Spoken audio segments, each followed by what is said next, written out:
to Senator Golden, who was sorry. I was a ways in before I realized you had also stepped out of committee, so my apologies.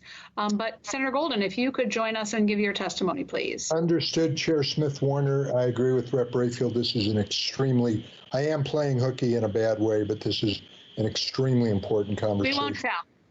They're right. Chair Smith-Warner, Vice Chairs Drazen and Holvey, members of the committee, my name is Jeff Golden. I represent Senate District 3 in the Oregon State Senate. That's the Rogue Valley in Southern Oregon. I thank you very much for the opportunity to testify today in opposition to House Bill 2680, notwithstanding the incredibly persistent effort, as you pointed out, Madam Chair, that Representative Rayfield has invested in this issue for a long time. He's been a patient bulldog in shepherding this process, and he's extremely knowledgeable and right about the internal tensions and trade-offs in the issue, as Rep. Holvey put it, trying to thread a needle that doesn't have a hole in it.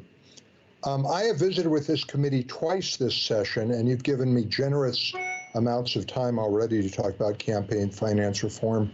Today, there are a lot of people who'd like to lay out their views, so I have 350 words to share with you, I counted.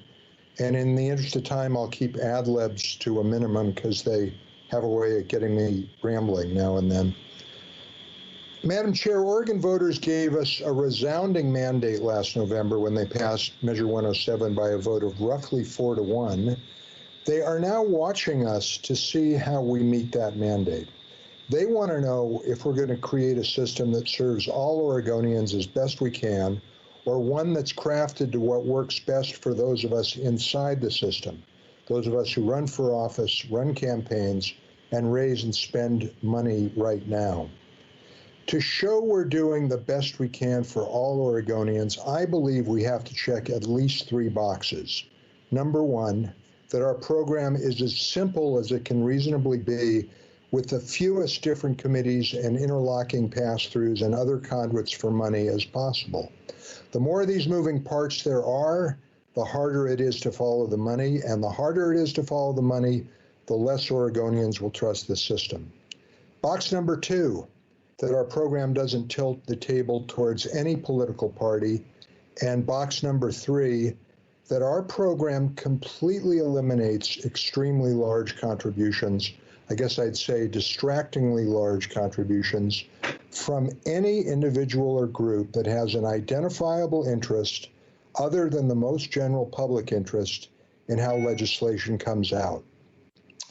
Madam Chair, members, if these boxes make sense to you, I do hope you'll keep them in mind as you listen to testimony on House Bill 2680 today and see what you think.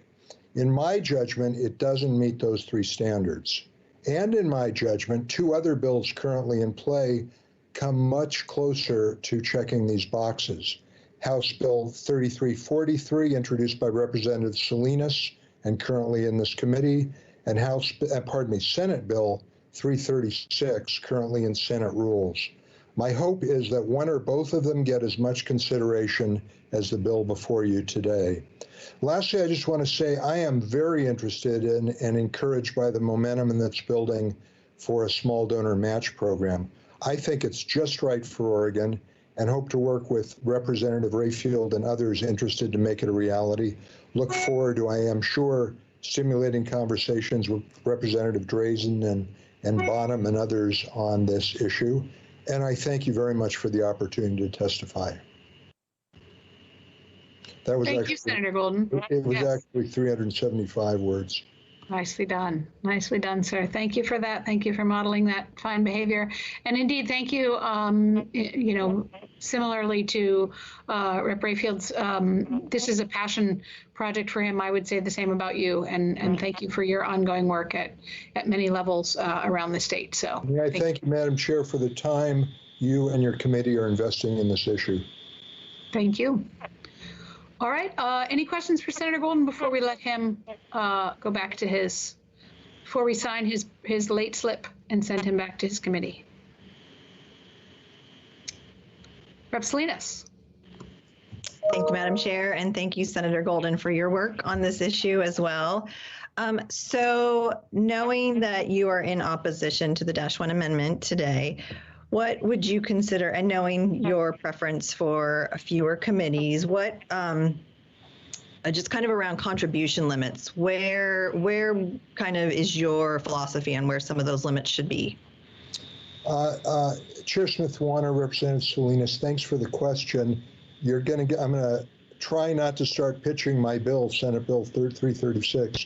And one general comment I'd make is that the numbers, the dollar limits are not the most important thing to me. They're important, but they sort of take marquee billing here when people want to know what's your number for a limit to legislative candidates. It's important. My concern has more to do with the aggregation of money. I am a strong supporter of small donor committees for reasons I won't take your time with today.